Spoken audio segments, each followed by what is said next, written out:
Awesome. Welcome back to another episode of Lounging in Lancaster. We have Matt Hales from Tait today. He's a senior project manager. Really excited. You know, Brian's been talking a lot about you. That's my dude. That's my dude. Yeah. Well, and like your guys' company over there, like, is super cool to Lancaster. It's something that like is now world renowned that we can kind of be like, yeah, that's in my hometown. Who knew that the backstage to the world was nestled in the middle of Amish country? So. Yeah. Yeah, and that's what they call it too, the backstage of the entertainment industry. Because I've heard that term being thrown around several times already. It used to be a little bit of a branding idea, but I don't think we're running with that one too much these days. Yeah, but you've been there since the beginning, so like. So early stages. I would say the beginning. Yeah, like, I mean, you were on earlier than the now company. It's huge. The company itself started in '79, I believe, 78, 79. Okay. Was really small. The history, kind of the story of like how all of this ended up settling here. There was who was it? It was the Four Seasons.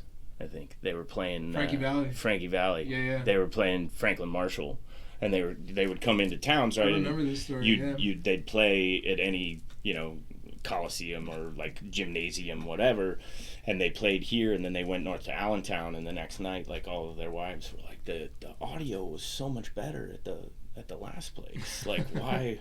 And they had used speakers from Clare Brothers, and like at that point the original, like the Clare Brothers were building speakers like in their garage, and I think they had a small business or something, but he this was way before Tait actually was founded here, but they said, yeah, can we take these with us? And they were like, well, we've never tried putting them on wheels, but I don't see a reason we can't. And kind of concert touring audio was born, and then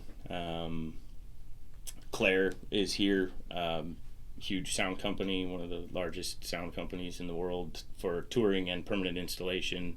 They've got multiple divisions. Michael Tait was he was kind of like the fifth member of the band. Yes, he was their lighting designer, and he figured out really early on that a lighting company, which is what Tait was first started as. Gotcha. He had these towers that he made, these like self-erecting. You crank it up. It had 8 or 9 par cans up top that you could swap the gels out to change different colors and do different things. This was way before everything's all automated. Right. And they were called Tait Towers because you could roll them off the truck and stand them up and elevate them up, and they were all preset, and you could crank them down and swap out all the colors and crank them back up and do whatever. But then you realize really quickly, right, lighting company is a fast race to the bottom for the low-cost provider, and it wasn't a great way to make money, but nobody was making stages. His story, he thought the next step ahead, like, all right, well. And so the history that I've always been told, right, was like they were sitting in the rehearsal room one time, and they were all rehearsing, and he basically had like the lid to the garbage can. He threw it in the middle of the table and was like, when we're here in the studio, you guys are all playing and looking at each other, and then when we go out onto the stage, you're all standing in a line facing forward, and you guys aren't like feeding off each other the same way. Why don't we make a round stage and put it right in the middle of the arena, and then you guys can all focus on each other, and then let's take the stage and make it rotate so everybody gets the same show. And the promoters loved it because they got to sell 25% more tickets because now you can sell it in the round, and then all of a sudden everybody started coming out of the woodwork saying, I want one of those. I need one of those. I need one of those. Jump in there real quick. Did you see the set design for Kanye's St. Pablo tour? Where he had that floating stage? Because I was at that show in Houston, and that was so cool because it was like, I showed up a little bit late, and I'm in the back, and I'm like, oh man, I'm a couple rows back. Next thing you know, you're front row. Now you're underneath of him. Like that was just like a cool design too. It creates a different experience. Kind of similar to what you were saying with like the round. Yeah, like, that was floating. Concert touring has turned into immersion, right? It's about an experience.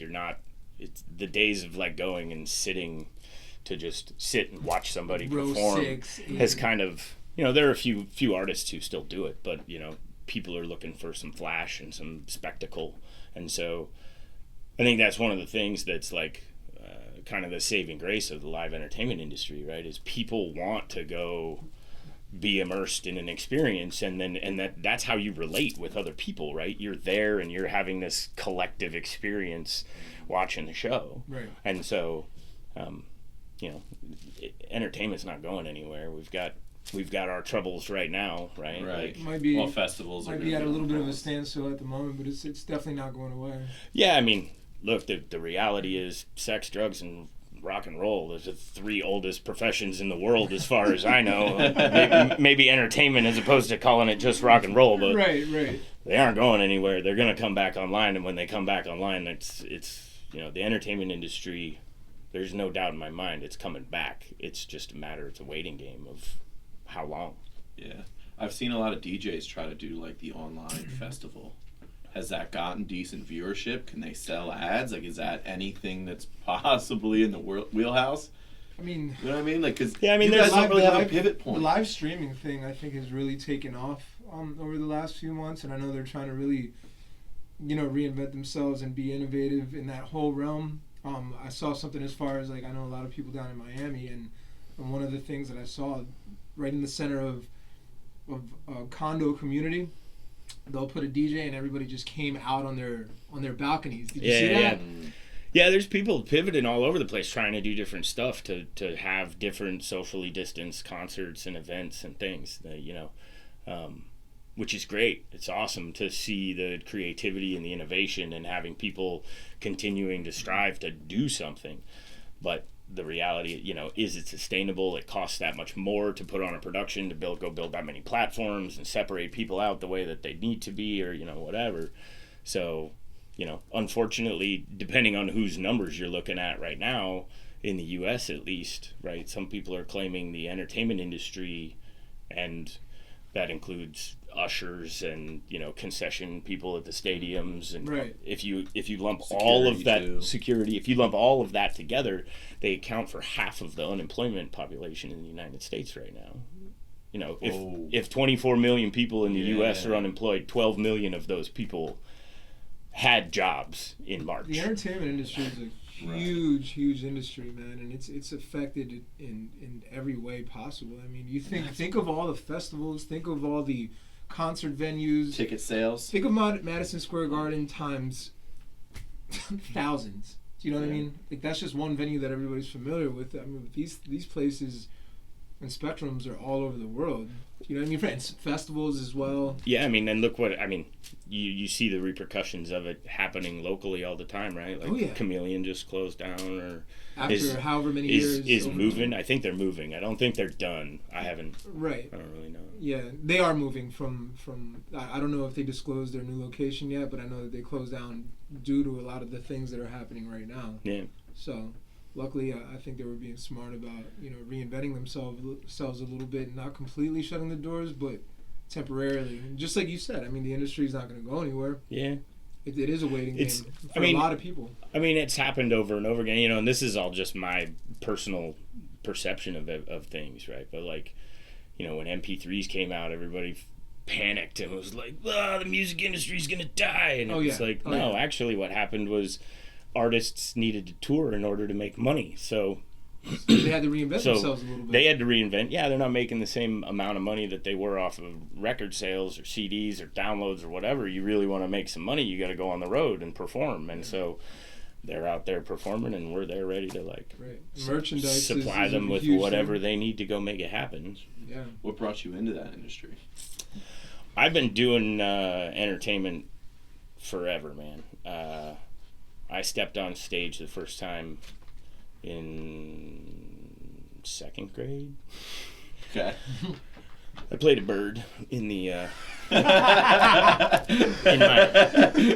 I went to I grew up in Washington State, in the middle of nowhere, on the remnants of a hippie commune that my dad started back in the 70s. And so I went to like a 2-room schoolhouse, kindergarten through 6th grade, split into 2 rooms. It was like Little House on the Prairie in the 80s with a lot more weed. That's awesome. That is amazing. Yeah, but I was like on the stage. I remember I made my own mask, and I had like one line that I still remember to this day. It was like, I know where some nuts and berries are. And then, but I got off the stage and I was like, wait a minute, I can if I get on the stage, like, people have to listen to me. This is fantastic. No longer getting ignored. Yeah, and I like this. And I was sold, and I going through high school and college. I was that kid in the summers. Instead of going to football camp like everybody else, I was going to theater camp. And then I became a counselor at that theater camp that I grew up going to. Went to undergrad out in Washington and got a degree in theater through the radio and television department at Eastern Washington University. And then I went to Carnegie Mellon and got a master's degree in production technology management. Wow. Which is a really fancy way of saying technical theater, right? Like, a lot of people go to school for 7 years. They're called doctors. But I took that leap, and unbeknownst to me, apparently, my whole family was in the background, like, terrified that, what the hell is he doing? Like, this is insane. He's gonna have no one in our family did this. He's gonna have $85,000 of debt that you're gonna pay off by being a starving artist. This doesn't equate. This doesn't add up. But yeah, I was a performer. I was a painter. I was a rigger. In my undergrad, like, we coined our own term, theatricians, right? It was a really tiny little program, and everybody did everything. So, and that's actually, I think, just a really unique kind of environment that happens in theater in general, right? Like, everybody is just gung-ho and ready to go make stuff happen, whatever it takes. The show must go on, right? And a million other cliches. But it's like everybody sees the show, but they don't really know what's going on behind the scenes. So when you mention positions like painter, rigger, and things like that. Yeah, you do it all. This is all the stuff. And then you perform in it too. That's what I used to do. And so then I, like, it was pretty crazy. My senior year in college, right? Like, I was, we were doing a production of Cyrano de Bergerac, and, like, I played Cyrano, and I was the head rigger, and I was running the shop, because we only had, like, 20 people in our department, so, like, everybody had to do everything. You just had to. That's so cool, though, because you have, like, almost autonomy for your vision of it. Mm-hmm. Like, you get to design the set, you get to design everything that goes into what somebody just viewed, right? And then versus just being, like, plugged in place. And like, while that was happening, I remember we did a show. We did Camelot again my senior year in conjunction with the music department, and I hate musicals. I'm, like, the only theater kid in the world who just despises musicals. My willing suspension of disbelief is just, it's there, but, like, all right, everybody's really gonna break into song at the exact same moment, and we're gonna have this moment. Like, I don't know. I played King Pellinor, so I had this. It was great. I had this, like, little. You can buy them online. It's like a leash with no dog on it. So it's got a metal rod in it, so it looks like I had a dog. And I had this whole routine, like, out on the stage where it was, like, going over and sniffing up girls' skirts and stuff. But I remember in the middle of that show, like, during the set change at intermission, there's this huge crash from backstage, and stuff was going wrong, and my brain immediately went to, like, how can I help? How can I fix this? And I had the first line of the second act, and I was left my buddy out there totally by himself, and he, like, improv'd a little bit, and he's like, "Damn it, Pelly, you can't leave just because you're losing." Crickets. And finally I, like, got it all to go. Shit, I'm supposed to be out there. So I, like, rolled out on stage, and after that show, like, I had lots of people come up to me, "Man, it was amazing. You, like, totally stole the show, comedic relief, whatever." And I was like, yeah, but what about what it looked like? Right? And so I got really inspired. Like, performing wasn't really that scary to me, but building stuff and, like, putting all your energy and heart and soul into building something together, right? And the visuals and, like, the immersion of the aesthetic and all of the things, then it was like, that's what actually terrified me. And so I made this conscious decision that's where I need to be. That's what I should be focusing on, because, when you're more uncomfortable, that's when real learning's happening, right? That's when real growth is actually taking place. And so I love that. So I just dove headfirst into building scenery, doing anything that I could backstage. And so I ended up at Carnegie Mellon in Pittsburgh after 3-year master's program there. I came out to I was moving stuff from the warehouse, from one warehouse to another warehouse for the school. I worked for the school, and one of the shop guys there, he wasn't even a professor. He was like a faculty member that made sure we had all the stuff we needed, and he taught welding class and all this other stuff. He was like, "What are you doing when you leave?" And I was like, "I have no idea, man. I've been in school for like 20 years straight." Because I literally went kindergarten through high school, went straight into undergrad, and in order to graduate on time from undergrad, because of a bunch of classes I didn't do that I was supposed to do, I ended up having to do summer school. After everybody else had already graduated, I ended up doing a computer literacy course and a full year of Spanish condensed down into like a few 6 weeks. Yeah, Wow. 6 weeks, 8 weeks. Right. And so Those summer courses are tricky. so I finally got my degree, and then 5 days later I was starting school in Pittsburgh. So like literally had no time off. And then not a single break. and then went through grad school, and he was like, "Well, do you want to work in entertainment?" I was like, "Yeah." "You want to work in rock and roll?" I said, "Sure, I guess." And he said, "Well, there's this company called Tait Towers. We have an alumni there. I think he's even doing pretty well for himself. His name's Adam Davis. He's like he's our chief creative officer, and he's one of the owners. And he was a Carnegie Mellon alumni." And Great guy, by the way. I was the first person that he had been out here for about 7 or 8 years, and I was the first person he had convinced to come out here from Carnegie Mellon. Wow. And now we just have like this You must have had pipeline a going. wealth of talent to work with at Carnegie Mellon too. Yeah, I had a good buddy of mine, huge guy. His name's Donovan as well, who's an opera singer. But you'd look at this guy, you would have no idea that he's an opera singer. Like, he's probably about my height, probably 260 to 270. I mean, he's much bigger than I am. Yeah. Black guy, bald, and he can belt opera, man. He is super talented. He now lives in Austria and like works in like an opera house over there. Wow. Which like world class talent comes through Carnegie. Yeah, I mean they have a great program. It's a great school. I wouldn't be where I am if I hadn't gone through that path. And then entertainment's basically just given me everything, right? Like I came out here, immediately started working at Tait. Back then, Tait was maybe 40 full-time employees. Wow. In 2009, we did the Black Eyed Peas, and I flew out to Vegas to go to rehearsals, and the production coordinator from that show sent me an email. She was like, "Hey, my name's Rachel, like I'm supposed to be booking your flights and all this stuff," and I sent her back an email. I was like, "Hey, I'm really sorry, I'm really sorry. I'm going to apologize up front.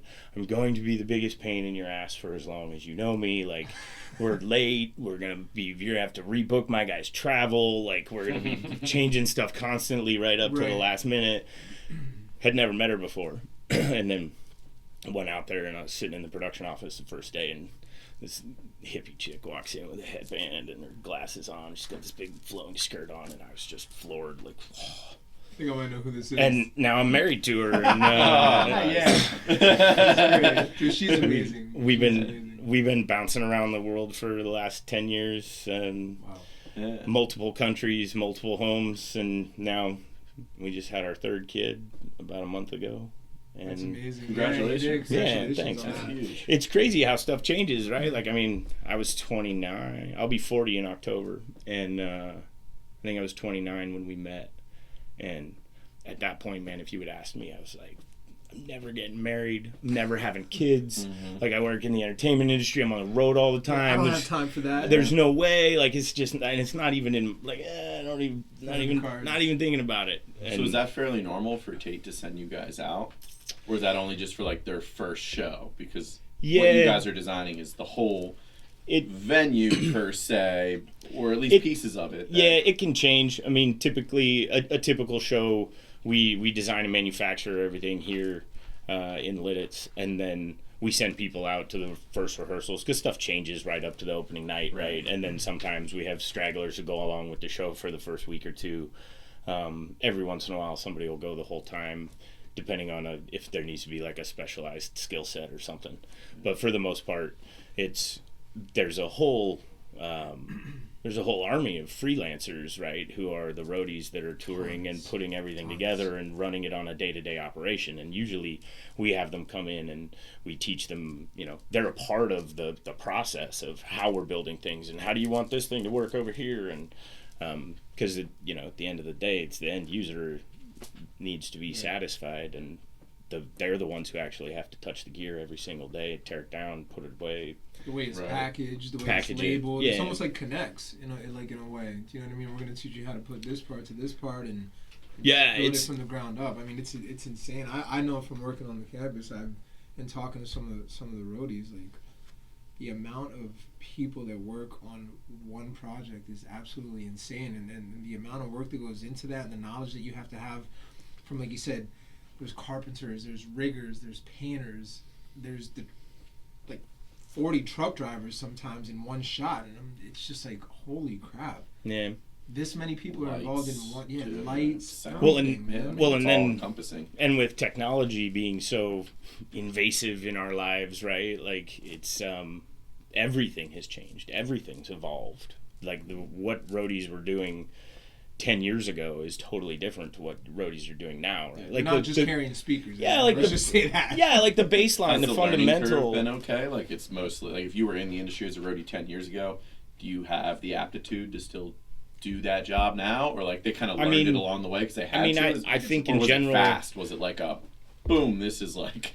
As much as I might not know how to technology put this speeds up together. and changes, man, you have to kind of like roll with the times. Am I right? Yeah, I mean, look, the reality is I think it's it's probably one of the most malleable groups of people that I've ever experienced in the world, right? Like you can turn anything into anything else.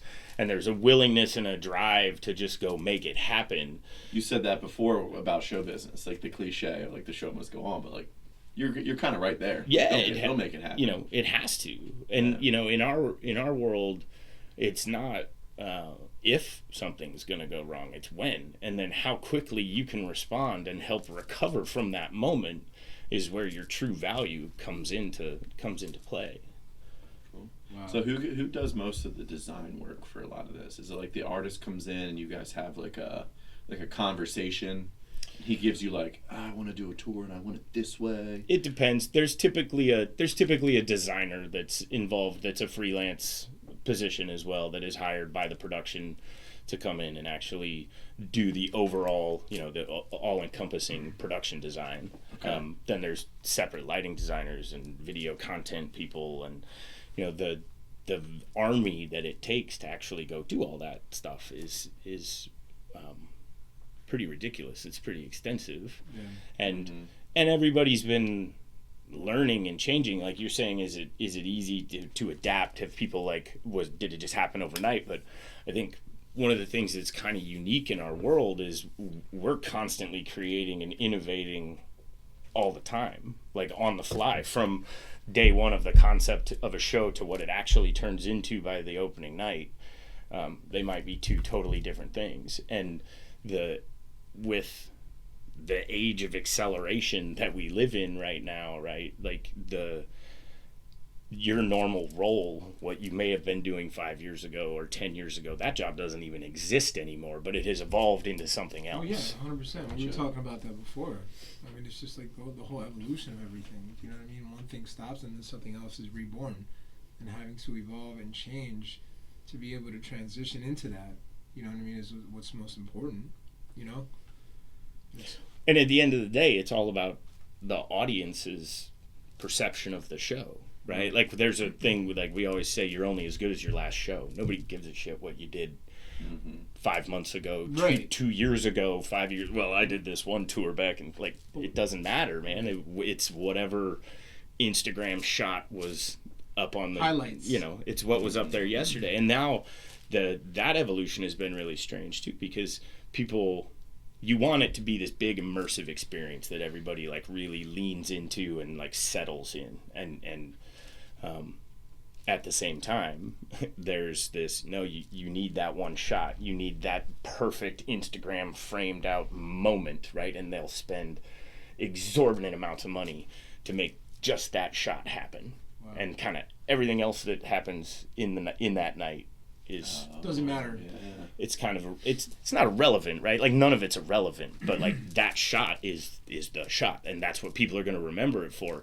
And then when you start touring it around the world, it also gets different when you're going to different regions who have different resources and have, you know, different skill sets. Sometimes they can't afford to take all of the gear that we send, so they'll send just a portion of things, right? And then there are people getting kind of an abridged version of the show, and you'll see it instantly. Wow. Like on social media, like what happened to this moment in the show that I've been watching on YouTube, like in every other city I was waiting to see this moment, and then that moment never happened. Like, was it the same show? Did I see a different show? Like, what's going on? And people really catch that. yeah. Oh, they'll catch it, man. And well, I guess if you're like dedicated I mean, enough to watch every single thing, It's a major production. Right. You know what I mean? Something that's that big, people are going to catch it. You know what I mean? Yeah. It's not like, oh, shoot, he didn't wear his tie or he didn't wear his watch. You know what I mean? When you have something that's so huge and that massive, and you have that many people watching it at the same time, somebody's going to catch it. Yeah. 100%. Did you see Childish Gambino's at Joshua Tree? Have you heard about that experience? Yeah. Where he had the app and everything. That was such a cool way of like kind of releasing that, and then everyone in the crowd was texted like a color. Yep. So like if you were given purple, you had to show up in purple, and this is where your seat was. So he had everybody in the crowd all Interesting. together As a part of the landscape. as a part of the landscape. Yeah. And then when they filmed it, they released it with like when you bought the record, you were given like 3D goggles, and you were at the show then. And you could turn with like the glasses on, and like you could see almost like everything that was going on at that show. That's Yeah. pretty wild. It's Which crazy. is Yeah. that had to be ridiculous. I mean, in that- terms of That's the other part, right? Is like with technology continuing to change and evolve at such a rapid pace now, right? You have augmented reality and virtual reality and all of these different things influencing what you're capable of doing at each production, like for any given production. You know, you go to a concert right now and you watch everybody watch a show through their Through the iPhone screen. Yeah. rather than watching the show that's happening right in front of Yeah, them. you look into the crowd and that's all you see. All you see is screen. You see people recording it, but Yeah. then, you know, at the same time, some shows are actually taking it a step further now, and they're streaming augmented reality things at the same time, so that if you're actually watching it through a screen, they can be manipulating content real time as to what you're experiencing, right? So like, there's that's really cool. there's a Have you ever ton of been- opportunity to just go do whatever you Yeah. want. Have you ever been in a show where like the artist yells at people for having their phones out? That Yeah. happens a lot. Yeah. Yeah, I was at. Stop living through your phone and experience life like that. Yeah. It's not, I mean, as an artist, I can kind of see that being a little frustrating. Kid Cudi it's like, stopped in the middle of yeah, one because of it's his like opening you songs. go like you can watch this later.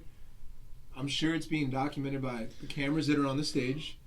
And if you really want to see it through a screen that badly, go on YouTube or you know, I'm sure you'll be able to find it somewhere. That's gotta But feel there's- But you're weird for the here now. artist. It's almost like the consciousness, right? Mhm. Being mentally elevated and just being present, right? Which I totally agree with, but the addiction, right? The addiction. The digital addiction of no. There's something about it that like no, I recorded this. I recorded was it. there. I need to I was post a part it. of it. My so name like, needs to be attached to that Yeah. video. I have to show it to whomever It's a because flex. there's not much validity if you get it from somebody else, right? yeah, I mean, it's like, oh, my boy was at the concert. You have- Look, you look, have go on like his a- page and you can see it. you have a much more intrinsic pride to something like no, I filmed that. I took that picture as opposed to Instead well, of no, taking this the is value of this, being this there. is a picture that I was literally standing next to the person that took this picture, but you weren't the one that took that picture, and so it has a different like you relate to it differently. It messes with your psyche a little bit. Yeah, it's the same thing like when you post something on social media, right? Like there's this whole like theory of digital addiction that like when you hit send, right, it's not waiting for that little red dot to pop up on your phone, right? Like what's happening in your brain at that moment, your serotonin levels and your dopamine levels and everything is changing and triggering because you're waiting to see if anybody actually just looked at what I put up.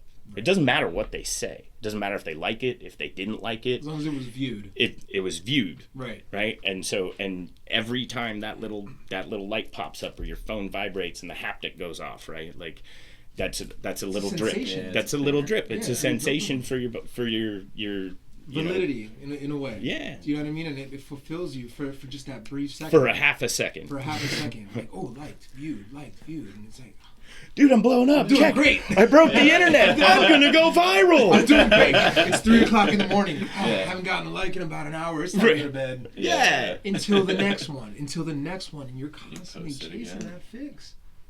It's because it's a fix. That's really... Yeah, I what mean, it is. digital addiction is now actually like You need therapy. It's like it's a coined it's a medical condition. Like Yeah. it's a diagnosable medical condition. It's pretty crazy. That didn't exist 20 years ago, right? So like what's that going to mean for our industry and for everybody's industry? Like even what you guys are doing with clothes and with hospitality, like all of it, because you have to change with it.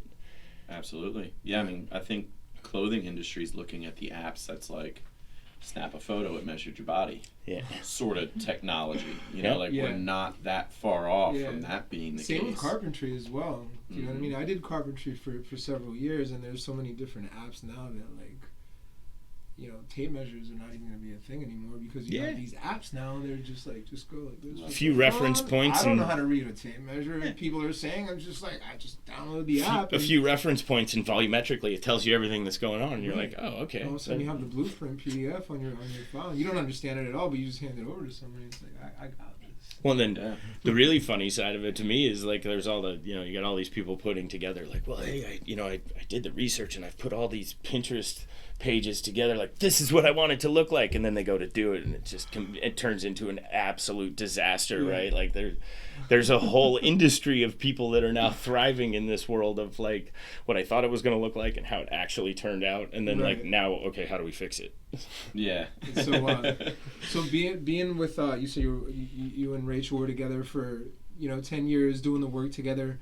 And you guys traveled everywhere, correct? Mm-hmm. What are some of the places that you guys actually visited as a unit, and also how difficult or how easy was it to actually be a couple in this industry and having to do the kind of work and the amount of work that you guys had to do?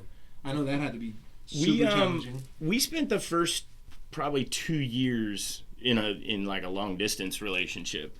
She was out on the road and she was touring and she was going all over the world, right? And I was, living here in Lancaster, working at Tait, and I would go on the road every once in a while, but I wasn't a roadie. Like I've never been a roadie. I always joke I'm a stationary roadie because I see all the roadies. I see all those same faces and all the same people that cycle through every single time. Right. But they're usually coming here, and I'm not. I'll go out on the road to get shows going, and I'll go out if something's gone wrong.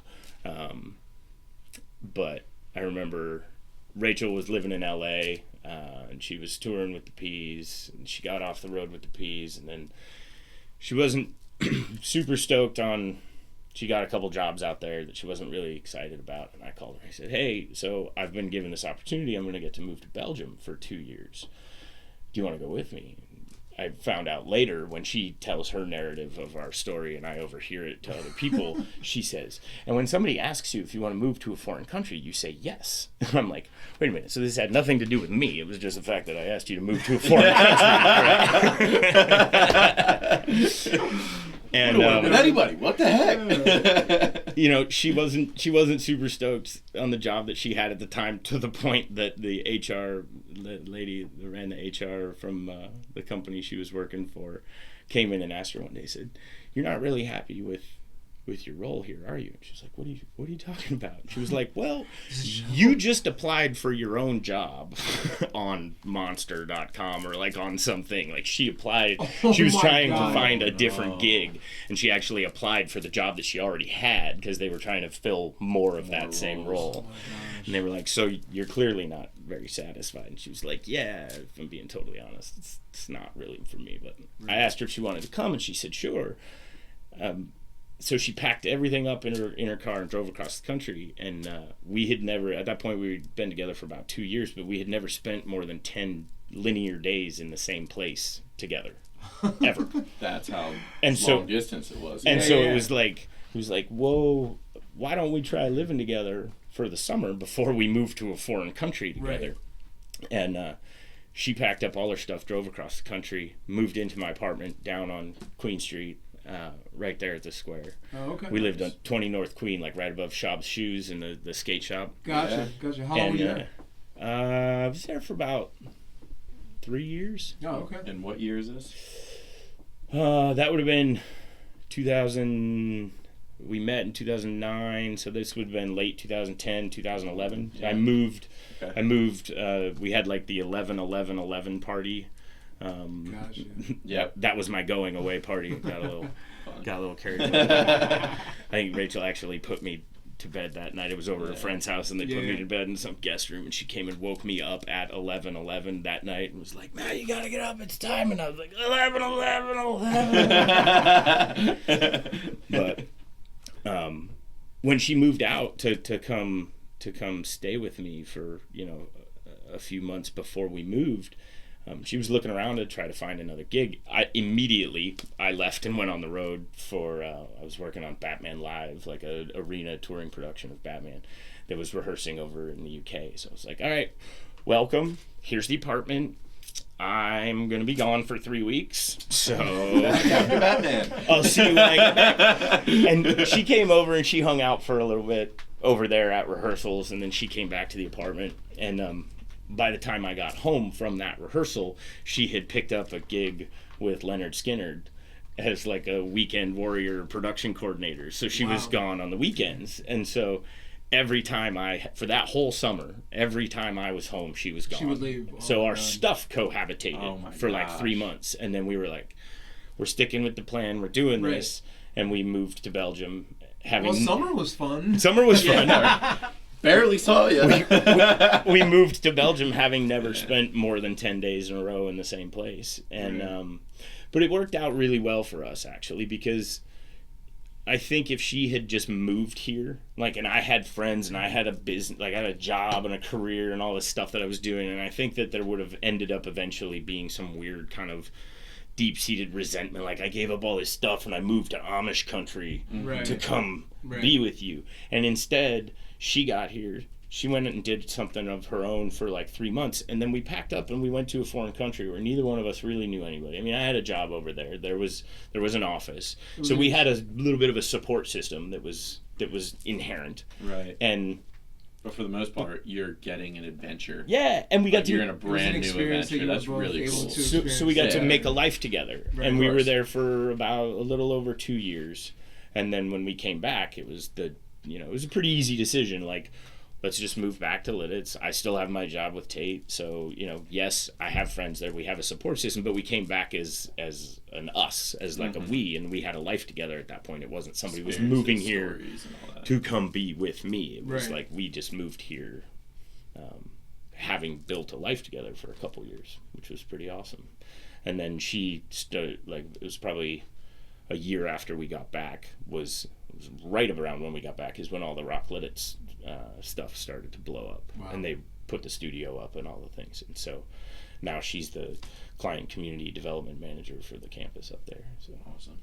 Yeah, there's so many people that still don't know everything that the campus does.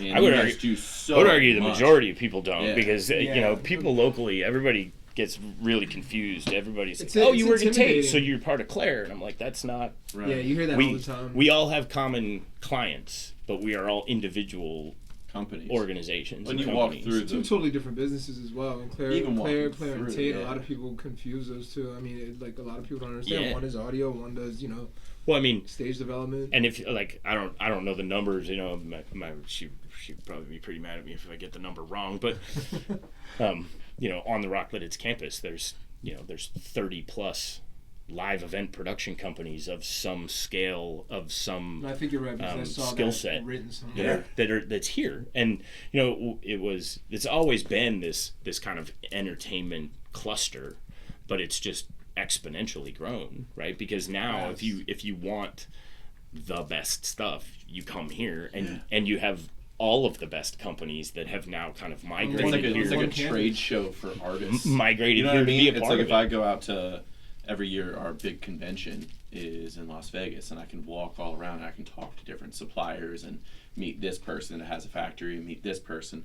It's kind of what it is almost at Rock Lititz for the performance industry, because you've got all those different companies, and then you've got the music stuff, the lighting company, the digital graphic company. Like you have a lot of those. I always joke with Rachel and give her a hard time about it, but it's really interesting what they've done with Rock Lititz, in my opinion. Right, is they've stumbled on this kind of concierge service, but they don't really have a product. Right? They don't sell a tangible thing that you can walk out with. Right. They sell a place and an environment to come do your rehearsals and provide you with contacts to all these different organizations in any way to help solve problems, vendors, client relations, all the stuff. Yeah. But they don't actually, it's like Airbnb owns more beds and mattresses than any has access to more beds and mattresses than like the top 5 hotel companies combined, but they don't actually own a single one. Right. Like, so there's I don't know, I always fall back to that, is like this little nuance of... They're like a commercial real estate agent almost. But it's, way, like, for the space, yes, but then there's also like fostering a culture and a community of creativity and innovation where you're going to bring people together and support them in a way that isn't happening anywhere else in the world. Turning a vision into a reality. You know what I mean? Yeah. It's just like... And people love it, right? Because when they come here to do it, when you bring a pop star to Lititz, Pennsylvania, they don't have the flashy lights and all of their famous friends to go get distracted by. So like you're in the middle of nowhere. It's like it's time to work. You're gonna work. Yeah. We're gonna shut it down. We're gonna close the doors. We're not gonna let people in, and we're going to work, and we're gonna make this amazing production. And they probably enjoy it, like especially some that are on like the upper levels or like the mid level of fame. Like they probably like the fact that they're out here, and like if they ran to like Country Kitchen and like got breakfast, they might not be annoyed. That nobody would know. Like they might not know who they are. They go into the country cupboard. And I do that. Nobody recognizes me. This is great. This is fantastic. I'm not. You go to Shady Maple and like really have no one know who you are. Right. I think they'll know who I am. I'm there every year for my birthday. Like they're like, this guy never misses a year. You get a free dinner in case anybody doesn't know that. So you've obviously well traveled. Where's been your favorite place that you've either worked or stayed or been to? Before jumping into that, like in Belgium, you stayed in Belgium only for the 2 years? Yeah, we were there for... Was that more like contracted? It was like 2 years, and that's 2 years, 3 months. My initial contract was a 2-year period, and then at the end of it, I had just redone a year-long extension, and then we, through a series of acquisitions, we bought another company, and the decision was made to close down what we were doing in Belgium because we were going to be doing the same thing out of the UK, and rather than spread yourselves thin like that, right, we were consolidating assets and consolidating resources and people. What was your daily job like when you were in Belgium? It was like a 9 to 5 or like project based? I don't think there's anything 9 to 5 about our industry ever. But it was absolutely, there was definitely a little bit of a difference over there, right? Like they're on a 38-hour work week and not a 40-hour work week. Interesting. I was watching you guys, some of your previous podcasts, and you guys were talking about the coffee culture and whatnot, right? And I loved, it made me think of when I was in Belgium, right? Like, it's just such a different approach. Everything's a little bit slower. Like living over there definitely made me reevaluate the speed at which you live life and how you're like, what you're stressed out about and why you're stressed out about things. And I remember like Rachel and I laugh all the time. We lived in Bruges. So I don't know if you're familiar with Bruges, but basically it's like the quintessential medieval village, like city that people would think of in your mind. But we were walking around it. It took 2 months. You couldn't find a to-go coffee cup anywhere. Like we'd go into a place and be like, "Do you have to-go mugs?" And they would bring out like a normal handled mug, and they're like this, and we're like, "No, but to take it with you." And they're like, "But why would you take it with you?" It was like, it was a foreign concept. Why would you take it away from the experience? Why would you take? I have an open seat right there. Yeah, why would you take it with you? There's a table, there's a bench. It's going to be more comfortable than sit walking. down and enjoy your coffee. And actually, if you're going to have a coffee, why don't you have a beer? And then if you're going to have a beer, stay for another coffee. It's fine. Like, did you do the warm beer over there? No, they were. Was that just Germany? Belgium was pretty. Belgium actually have all the beer houses and stuff have like the spritzer on the cask. Yeah. But you like wash the glass, right? Where you press it down, it actually shoots the properly poured one, according to at least what people were telling me. Right, if you actually rinse your cup or your glass, and every beer has its own glass. A lot of people don't realize that over there. Like every single village has their own version of a beer, right? And every single beer has its own glass that is a different shape that's supposed to let it breathe differently, to let it taste different, and let it be different. Glasses, English pints, the snifters. So like a Duvel glass and Duvels, a Stella glass and a Peroni and as a well, Le they have Chouffe their own glass and a Chimay glass. All of those have a different glass, and they're all actually there's actually a logic and a rhyme and a reason to the shape. It's kind of bullshit that we don't do that. I don't get the same experience over here. What the hell? Now I'm mad. No, it's For you, when they would like rinse it with super cold water, and they would tell you like if you were served a beer properly, it was in its glass. I mean, like you didn't get a beer that wasn't in the corresponding glass, and if you did, it was like very. Yeah, like how could you give me? How could you give me this?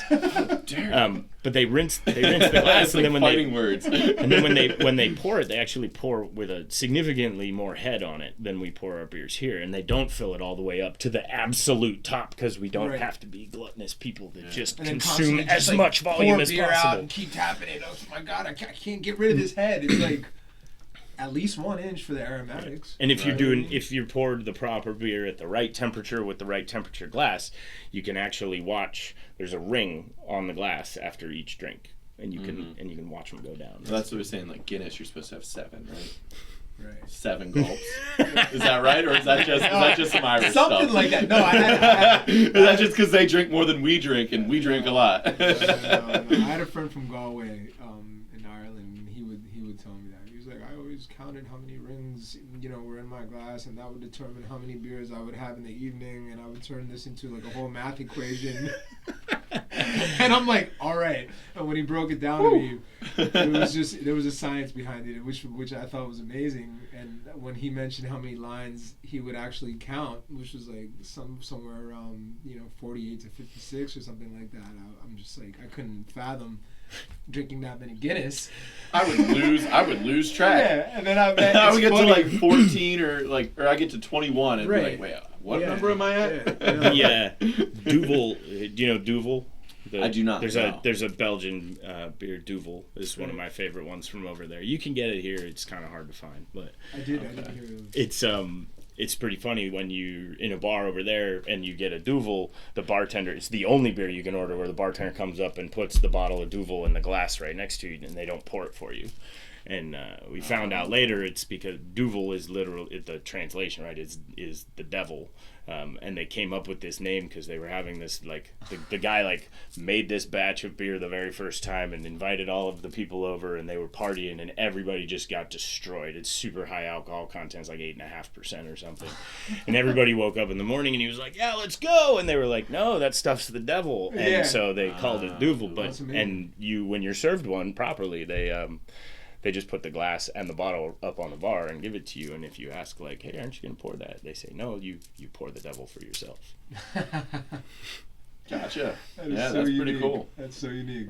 Well, going back to his question, I guess, like, so what is, like, one of the most interesting places that you say you've traveled to, visited or lived in? My buddy lived in Sweden, and he was saying that, like, to get anywhere, and especially being in Belgium, you could be just about anywhere in an hour and a half to 2 hours. Yeah, I mean, Belgium. You are super close to everywhere. Yeah, absolutely. I mean, so that's why I wanted to know what your 9 to 5 was like, because you probably saw a lot of Europe.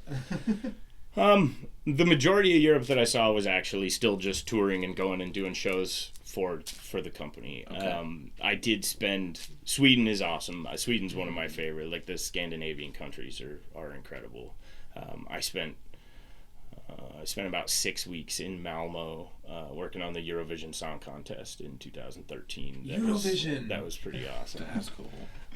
Eurovision is such an interesting thing. I was, and it's coming to the States. No, I They heard. just put it. Oh god, Donovan, I'm gonna send you links later, and you're gonna thank me. Yeah. Mark my words right now. I'm gonna send you links, and you're gonna lose it. I swear. I think It's last week. I'll post them on the social Promise media. me that you will. That way everybody's watching. I'm gonna be honest with you. Last week, I laid in bed, and I can't believe I'm admitting this right now. I watched Eurovision like live sets for about 3 hours because I couldn't look away. I couldn't stop. And I kept asking myself, I'm like, people aren't doing this for real. Like, these guys aren't serious. But they are dead serious. No, they're dead serious, and it's these. You can't determine whether this is real or it's not. But then the more you watch it, you see how passionate they are, and they're not kidding. But then at first you're like, no, they're messing around. Like they're not really, like, this is not really how they perform. No, it's crazy. It's nuts. And people take it crazy serious. It's super serious. It's like it's almost like the World Cup. It's like our country's gonna be on Eurovision. Yeah. And then whoever wins the Eurovision is the next year. The Eurovision is in that country. They host the next one. So It's a huge thing. Interesting. Yeah. like that could be like a whole hour-long podcast of its own. Of its own. Oh, Yeah, absolutely, yeah. absolutely. Did Rick and Morty do like the spoof on that? Possibly, but Where they had like the competition and like the floating heads, and they had to come up with the best song. oh my god, it's similar. I think there's a Rick and Morty episode that's Yeah. kind of similar. I'll plug something right now, and hopefully, Will Ferrell will appreciate this. But on Netflix right now, there is a Just like that. There's a movie. That's exactly what it is. I haven't watched it yet, but it's pretty accurate. And they actually took a bunch of footage from a real Eurovision because you can actually see Tait gear in the background in a couple of the scenes. That's Yeah, hilarious. it's insane. Actually, so a lot of the actual. Don't be ashamed. I'm about to spend the rest of my night in bed God, listening thank and watching that. I'll be honest with you. look up best performances of Eurovision 2017, 18, 19. It's absolutely amazing. You won't be able to look away. But a lot of the people that are on that show, or actually it's a movie on Netflix, they were actual contestants that were on Eurovision years prior, like famous people that were on that competition from years prior. I mean, they're all in the movie. Just made like a cameo. Yeah, it's pretty great. Yeah. I don't, like, where's the best place you've been? I don't really know. It's hard to say that because every place has a different. Yeah, it's a different vibe. It's a different thing. I mean, one thing I will say, take a little bit from each. the majority of life out on the road like that, right? The inside of every hotel and the inside of every arena looks pretty much the same regardless of where you're at. And there's not a ton of time where you're out just running around and having fun. I mean, yeah, we work hard and we play hard, and don't get me wrong, there's plenty of trouble that happens out on the road. But at the same time, right, like, I think it's more about just being there for different experiences. Like, I don't necessarily remember the places because of the country they were in or the thing that was it was more about the event that was happening, right? Like, I worked on the London 2012 Olympics. I did a bunch of stuff for that show. Like, we had 4 different gags for the opening ceremonies. Wow. That was amazing. It was incredible, and it's like it's a moment in my life. All of it, full circle comes back to music, because I can remember there's a specific song by Odyssey off of People Hear What They See. Yes. That album. Yeah. There's a track on that I would listen to every single morning walking through the Olympic Village on my way to the stadium where we were doing all of our installations and stuff. And now to this day, every time I hear that song, that's where I get flashed to. That's the beauty of music. Yeah, I mean, and I think I download a new album every time I travel. Yeah. Every time I travel, I'll throw on because now every time that I listen to it, like, I get that feeling. And then, like Snowfall and Stockholm, I'm not gonna say like, it reminds me of a couple songs. Yeah. Like, I'm like, and I'm not gonna say I'm like a huge fan of every production that I've worked on, right? Because I've worked on productions where, like, the music's not really my thing. But at the same time, man, once you're there and you see, if you're doing a stadium show, right, and you see 100,000 people going apeshit over something that you helped create, it doesn't matter if you like that music or not. Like, you're there absorbing the experience, and and like just the energy that comes out of that is energy, and it's addicting, because then that's what you're chasing, right? Like then you're constantly chasing like what's the next big show, what's the next big event that I'm going to be a part of, what's the next big thing that I can help bring people together, right? Like I remember going through this kind of struggle at one point in my life where it was like, what am I doing? I should be doing something more, right? Like I'm not a doctor. I'm not saving lives. I'm not doing this. But at the same time, like I came to a really nice moment of solace almost, where it was like, people will spend their last dollar on a ticket rather than a loaf of bread, because they want to be distracted by their problems and they want to be entertained. And so being able to be a part of that creative process and actually not have any limitations on it, right? Like what we pride ourselves on at Tait is always, we make the impossible possible. Like if everybody else has said no, there's absolutely no way to do that, then we're the first ones to raise our hands and go running straight in and go, yeah, we can. We're doing it. Not only can we will, and we'll do it faster, and we'll do it this way, and we'll do it this way. Nice. Yeah. Well, it's almost escapism. Mm-hmm. You know what I mean? It's just like for that moment in time, you provided them just like almost a meaning and a purpose. Like the enjoyment of what they have, like will last them the next week or month. Yeah. Or like the hope, right? How long that feeling lingers. Like, and I'll reference the Kanye concert again, right? Because I took this really awesome moment from that show where the stage is floating, right? And it got to the one side, and I'm way off to the side, and I'm by myself, and everybody else is like reaching for Kanye, right? And he had this moment where like the stage like disengaged, and I'm off to the side, and I can see him. Like he's not looking at me, he's looking forward. And there's like the rigging's coming down, the lights are changing, the smoke's coming up, and like watching him, it was like seeing a little kid at play. Wow. And here's this older, like, I don't know, he's 36, 37, and he is so visually engaged and just excited by like, it felt like I was watching a creative genius watching his greatest performance happen in front of him. And that was intrinsic for me because I was watching him just enjoy that raw moment. Yeah. And I was just like, and that's the kind of experiences that a lot of people take from these shows. You know what I mean? That was a personal experience that you took. You know what I mean? And hearing how passionate you are about it, think of how many other people around the world, they can go to any show. Like you said, you might not be a fan of a certain production, but to somebody else, they would be so passionate about these, these performers, and they go home with the same feeling. And to be a part of that and create that experience for somebody, that's why big. Festival culture is huge right now too. Like the EDM stuff as well. Mm-hmm. Like, I mean, that's just those things have been around for a long time. I think it's gotten more notoriety here in the U.S. To be honest with you, because it's always been such a big thing. Well, they finally brought Tomorrowland over here. Tomorrowland being one of the biggest ones. Yeah. Do you know what I mean? Like where they have like their own airline that takes them into like Belgium, and the camps that they have there, like tattoo artists, barbers. Yeah. That's cool. And it's 4 days. I mean, DJs from all over the world, and I did not know that Tomorrowland is actually in the U.S. now.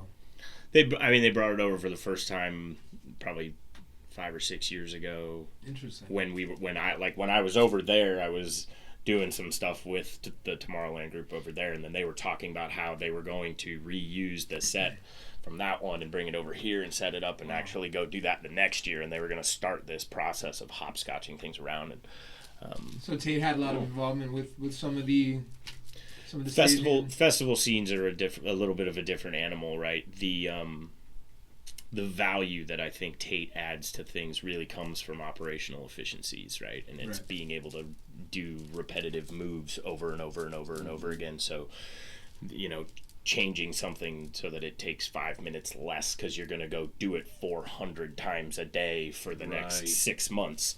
That's worth making the change. And then that's a value add that is a premium that you're charging for, right? That doesn't exist in a festival environment because it doesn't matter how quick it goes in, right? There's Right. the set change has to happen fast, It but builds like it in a they go stationary they go spot. build it in a stationary spot, and they build the Yeah. thing, and they have a few days, and they've got the time, and then once the shows are all done and all the artists leave with their 1 truck or 2 truck of gear that they brought to that festival, right? Then the rest of it comes down. Wow. And so it's not to say that we aren't there. Like, we're absolutely involved in a pretty big part of it. A lot of the artists are bringing Tait gear to the festivals as like their gag. That I'm gonna Instagram moment. pour you a quick glass of whiskey, and then I want your top 5 like sets that you worked on, if you can think about that, because we'll refill you quick. All right. What are you pouring here? Well, let's talk about the one you poured previously. No, pour that one for sure. But what was that? The Oh, the previous JP one. Weisers. Yeah. Yeah, this was given as a gift from a friend of mine, Emmy. She got it for me. It's an 18-year-old Canadian whiskey, Very nice. which I love it. I gifted her fiance with a custom suit for the wedding, Oh wow. and she gifted me a nice, Nice. bottle that I probably wouldn't buy myself. So, Well, thank you for sharing that. Yeah. of course, yeah. No, it's really great. And then I think all things like that are meant to be shared. Like anytime that you have like something tasty or good Right. or meaningful, it's meant to be shared. And Yeah, I was just provide. curious about it because I that one I definitely have not heard of. what are your thoughts on it? Because that The was in whiskey? your in your it's- first glass too. No, it's great, man. It's Yeah. very smooth. It's very smooth. Nice. We have to talk about resolutions as well for everyone because that's good. That's I think with everything that's been going on, in the world, in the food and beverage industry, in the entertainment industry, how it's affected everybody. We don't really know what to expect, right? Yeah, Like, what's coming into the new year? it's a waiting game. It is a waiting game nothing. for everybody. have And we were talking no about idea. that before. It's not like it's so wild, man, because if somebody would tell you, like, hey, you got, like we said outside, you got 6 months. In 6 months, just be prepared. This is when it's all going to take off, and that's when the end of the finish line for this entire thing is going to happen. Mentally prepare yourself. But that It's the doesn't only- exist. Yeah. I was saying that like you don't really have a pivot. Like the restaurants, like they have a small pivot, and it's probably not like the greatest pivot, but like Right. they're like, hey, we're gonna do online ordering and takeout, and you see a couple places that like have been able to adapt Right. and like. But for pivot. something huge like the entertainment industry, it's like the That's not entertainment really- industry, and yeah. like we said, all the stuff and employees that go into it. Mhm. You know what I mean? The Yeah, percentage absolutely. Of people that are, I mean, and it's not just concerts, right? It's TV production, it's movie production, it's all of it. And it's got a lasting effect in other industries too. Like, you're not buying microphones. Yeah. You're not manufacturing aluminum. You're not manufacturing plastic. Like, there's a Wiring. whole lot, like wires. Like, there's a whole other subsect of industries where it's like you buy or not Yeah. you specifically, but you might buy raw materials. So it's like Well, but those then raw materials but are then down too. But then it trickles through everything else, because if a road crew of 150 people decides doesn't come here to rehearse their show because they don't have a show to rehearse, right? That's another 150 plus people that were going to be here infusing money into the community, money into the local tourism, local everything. It's just- everywhere, it's too, so because then- interconnected. It's like there's no real way to get away from it. yeah. You're buying less trucks. right. You're not buying trucks now, so now a car manufacturer's down a couple Even- sales. even Like, that. you know what I mean? Like, it's permeating kind of everywhere right now, Yeah. which is So where does that? I mean, Which is too individually, bad. I'm like- asking you, and I'm asking you. I mean, where does that put you mentally and spiritually for the new year? So when you say, like, there's a lot of people that have New Year's resolutions and they kind of want to progress into like the next stage of their life, but when the next stage is just a big fog of uncertainty, how do you generate that energy into just the individual itself, and how do you stay motivated, and what do you look for into the new year as an individual, right? In a situation like you this. want to go first. You want me to go first? Go ahead. I would say I'm just looking for consistency. It's like even if I don't have like the greatest sales numbers, like I want to use this time to get very, very consistent in kind of everything that we're doing. Mhm. So I want to take this time to really perfect the consistency. like not to reference other pods, but like when you look at the Waltz Vineyards, or when you look at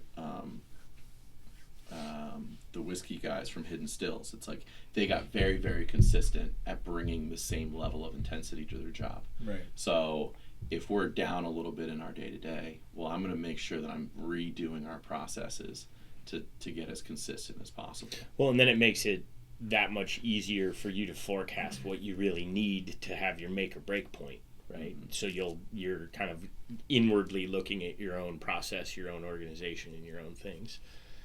Right. Which is kind of what like you have to do, because if you, like for what I feel like right now is like if I try to reach into society for anything else, if I'm not stable, you're gonna lose hands, you're gonna lose arms, you're gonna be losing limbs. Right. It's like get yourself together, figure yourself, like really get your feet up underneath of you. You've got a rare moment in time to make yourself as like center yourself, find that balance. Foundationally consistent. Yeah. I mean, I'm spending a lot of my personal time doing personal development, right? Like, I'm a big fan of lifelong learning and constantly striving to do more and better. Yeah.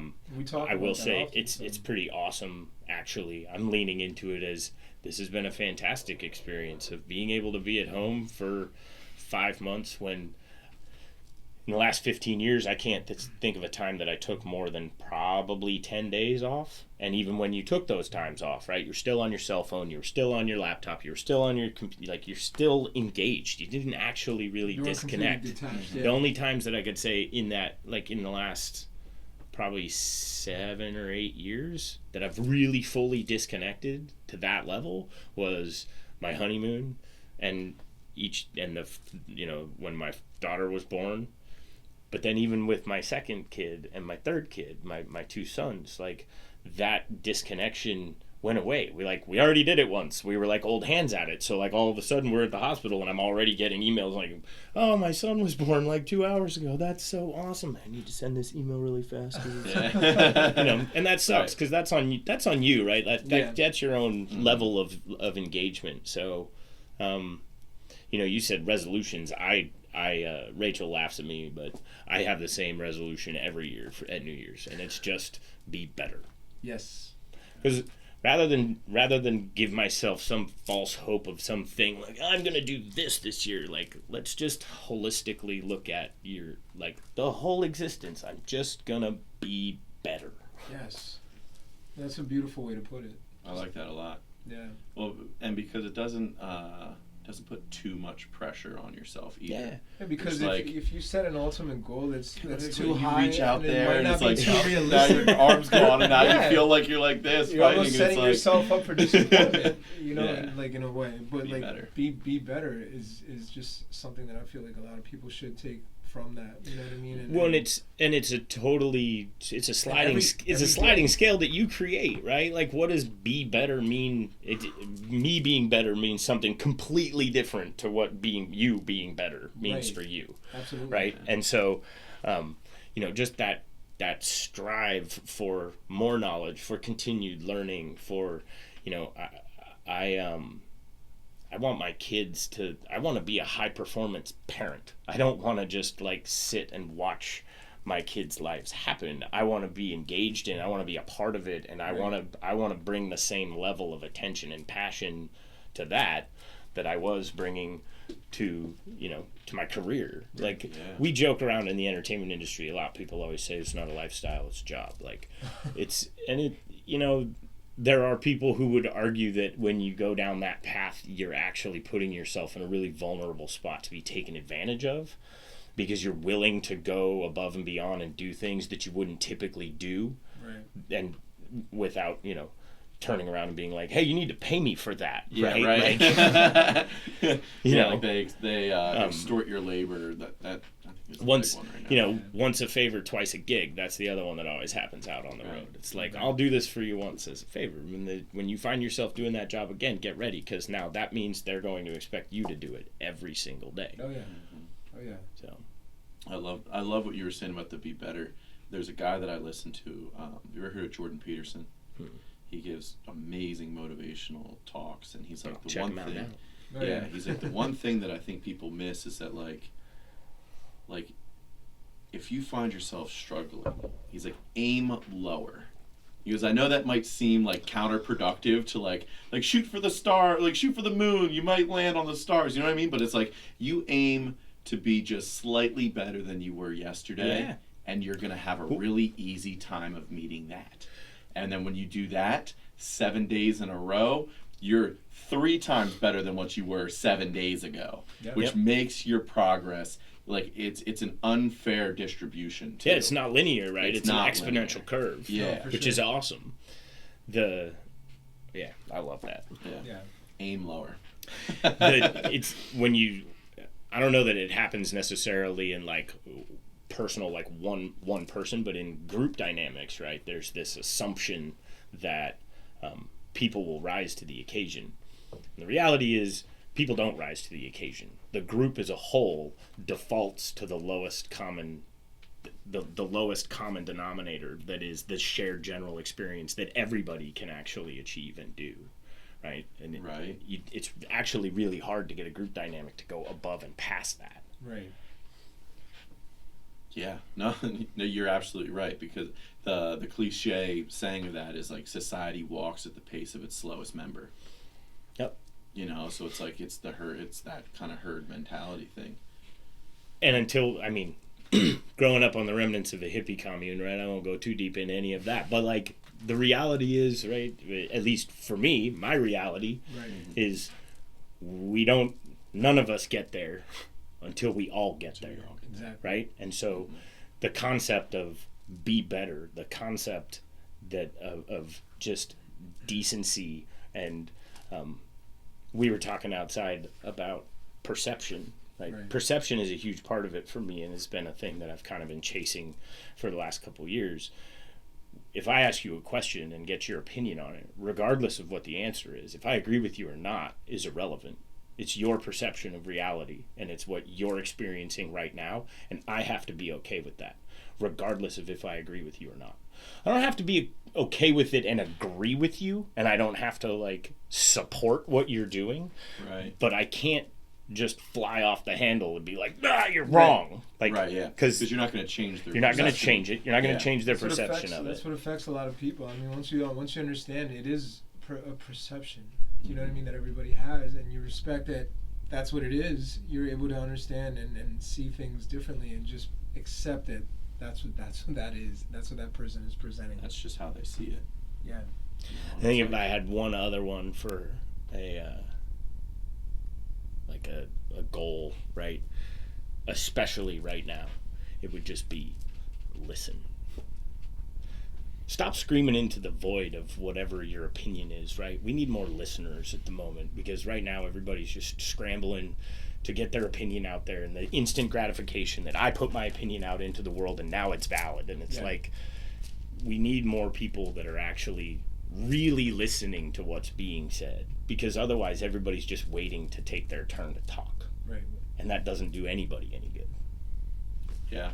Well, and the education on listening, you know, like the repeating what the last person said. Right. You know, so it really forces you to not be in that position of waiting for your turn to talk, because you actually have to understand everything completely and almost summarize it back to them. Like, so you just said, and then here's how I believe in that. You know? And if you but if you can do that, then you have authentic communication. and you get real dialogue, because you're not just missing that feedback loop. You know, like you're not getting that little static in the center of the loop there. Yeah. So real. Yeah. It's so Awesome. real. Well, hey man, thanks for coming on. Yeah, thank We you. appreciate you. I know we're running a little long on this Yeah, one, no, but, it's all good, man. but it There's snowballed so really many well, and you gave us so much great stories and beautiful knowledge. man. But there's so many other topics, man, that we touched on that I feel, you know, I don't want to feel too rushed into it, but I also don't want to make it a really long podcast. But there's a lot of value in a lot of the things that we talked about today, and just so people understand, we had to cut it short for a reason. But at the end of the day, be better, seek knowledge, and listen is what I got from a lot of what we talked about. And there's we could honestly go on for a very, very long time when it comes to like we've had conversations like that. You and I. I'll come back anytime. Yeah, for some whiskey. Yeah. Well, no, and I love. It doesn't even have to be your, your good gifts from others. I'll bring the Japanese whiskey next time. Oh, yeah. Because he was, for the listeners, we were talking about whiskey right before we got on. Yeah. So. Yeah. Definitely need to try that out. Definitely. So, cool. Cheers to that. Thank you. Hell yeah.